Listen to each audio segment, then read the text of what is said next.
Dustin over. First of all, congratulations on that hard-fought victory. What are your initial thoughts after pulling off that win? Yeah, thank you, man. Extremely happy to get that victory. Like I said in the post-fight interview with Joe, I had injured pretty bad injury to my foot and both my legs. It kept me from doing the cardio that I typically do. And when I had him rock there in the second round and kind of went for it, I told myself, man, slow down. You gotta be able to weather this storm and to keep going, because I knew how tough and durable he was and that he had a chance to come back. So I'm happy with the win and definitely look forward to improving in my next fight. How recent were those injuries that it prevented you from throwing kicks in this fight? Yeah, about 6 weeks ago, there was a point where, man, I couldn't train for about a week. And I actually, I thought to myself, like, man, am I going to be able to get through this camp? It was the first time ever in my career where I was like, had some doubts and some second thoughts about taking the fight, but it got better. I just was unable to do what I normally do, but I knew my mind was powerful enough to get me through it, and I was able to do enough to get the job done.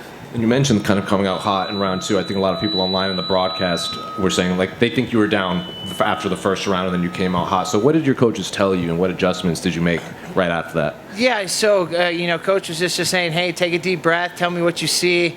I told him I didn't think the kicks were there and that, I was worried of kicking and catching my foot again. But he's like, hey, just stay calm. And then in the second round, I knew I won the second round. And then after the second round, he's like, hey, you're going to bite down. He's like, well, you're going to remember this moment right here when this fight's done. He's like, go make the decision right now, go out there and get this third round done, and that's what I did. How much of this was a confidence booster where the broadcasters, they were praising your opponent's boxing, and then you turned it into a boxing, basically it was a boxing match. You had no cardio, you couldn't throw kicks, and you still pulled it off. So how much of that was a confidence booster? Yeah, man, I mean, I'm one of the best kickboxers in the division, I believe, and in the sport, and boxing's a big part of that. So, yeah, I'm confident, and I knew how tough an opponent he was. I knew he was a really good boxer, and I knew he was durable. So to go get a win over a guy like that makes me feel good. Technique-wise, you kept like flicking your right hand up in the third round, and I think you kind of looked at it and you would kind of pop a jab in there. Was that on purpose? Like, what was when you were just kind of flicking your hand up? Yeah, that was something I did a little bit more my last fight, just trying to throw it a distraction, kind of feeling myself. And I tried it one time, and right after that, caught him really good. So then I kind of stuck with it a little bit, and it's just a distraction, get him thinking about one thing and throw another. Finally, I know I'm sure you want to heal up, but when do you want to get back in there? And like at this point, with all these wins, when can you start looking at specific opponents you want? Yeah, well, my team's gonna hate this. I just feel a little disappointed. I didn't get the job done. I got the win, and they're like, man, I hate when you're disappointed, but. I expect the best out of myself. I expect more. I expect to go out there and finish the guy, and I just have to continue to get better. And I'd like to get back this summer. I'd like to fight 3 times this year. I get this one out of the way. I'd like to get back in there this summer, and then towards the end of the year, and I just have to keep climbing the ladder and getting better, and just keep getting out there and getting wins. Shogun's got a fight coming up. You gonna pay attention to that one?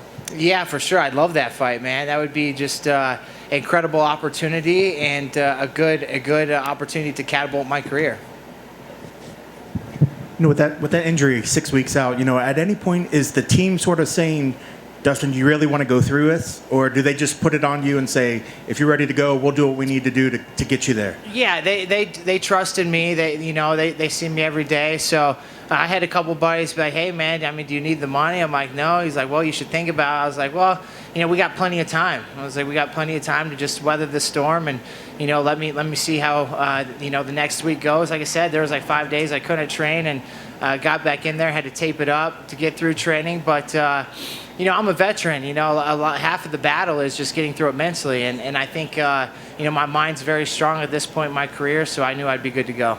And like you said, they mentioned the cardio. They were worried about the cardio. But was there any point that you questioned whether the hands was going to be enough, taking your legs out of the equation? My big thing is I just enjoy the cardio because then I can look back just knowing I did everything possible, and that's where I fight him over and over in my head when I do the cardio. I go for the long runs, 3, 4, 5 miles, and every single step I'm taking, I'm fighting him in my head. So then when I get in there, I've done everything. I've checked every box, and this fight was a little bit different. I knew I couldn't do that, but like I said, man, my mind's strong, and I knew I could get the job done. as they started reading the scorecards, it looked like your hands went up quickly. So once you started hearing it, were you confident that, everything easily went in your favor? Yeah, I knew the first round was maybe it could go to him, but I knew I won the second round, and then I knew I won the third round. So I was pretty confident I got the win. When they announced the name, I thought they said his name first.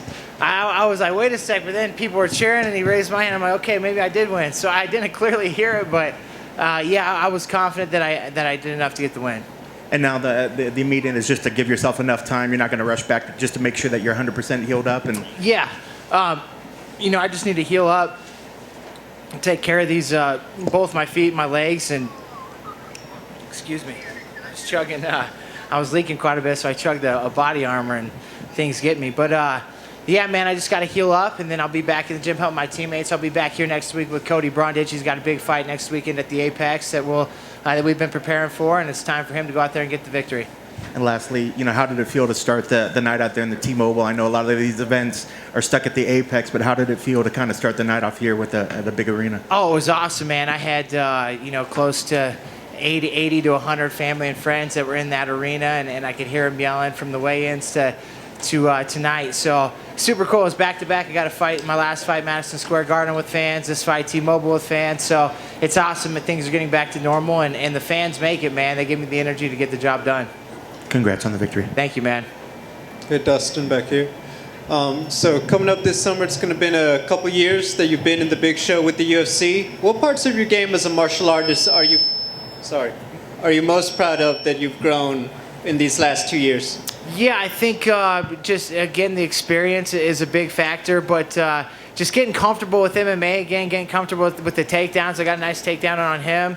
And, these guys, I train with them all the time, man. I'm a pretty good grappler and pretty good at defending wrestling and getting submissions. I just don't do that a lot in the octagon. I need to continue to build my confidence in order to do that. And as you can see tonight, the second and third round, I was able to take control on him on the cage work. I feel like that's getting better each time. Congratulations. Thank you. Over here, I've got a question. Are you interested at all in a rematch with Kutalaba? Yeah, absolutely. I mean, I thought that I did enough to win that fight, but again, I took that fight on 8 days' notice. I did not have a training camp, and you give me some time to prepare. I think I can go in there and get the job done there. And he's number 15. I'm trying to get into the top 15, and again, I know you need to go out there and dominate. So I'm a little disappointed that I didn't get the finish, but I'm climbing the ladder, and I'm running down a dream and getting ready to face him and whoever's next. Fantastic. Thank you. Thank you. Hey, real quick, guys, I want to give a big shout out to Marshall Rogan Inu. It's a crypto project that's taking care of the fighters. You invest in the coin, they invest in the fighters, the stock goes up. So, I mean, that was one of my biggest sponsors. I'm very thankful for those guys and for what they're doing for the crypto project and for the sport. Question about that, actually. Who are the organizers and the main founders of that coin? So I'm not exactly sure who's running that, who's got that going on. As my management team's works with them, so I'll look into that further because I'm a big crypto advocate myself. That's one that I'm invested in now, but there's several others that I am, so I'll have to dig a little bit deeper. And so far, it's been good, man. They're taking care of the fighters. Fantastic. Thanks. Do they have a Discord or anything like that? Yeah, I'm not sure. All right. Thank you. Thank you, guys.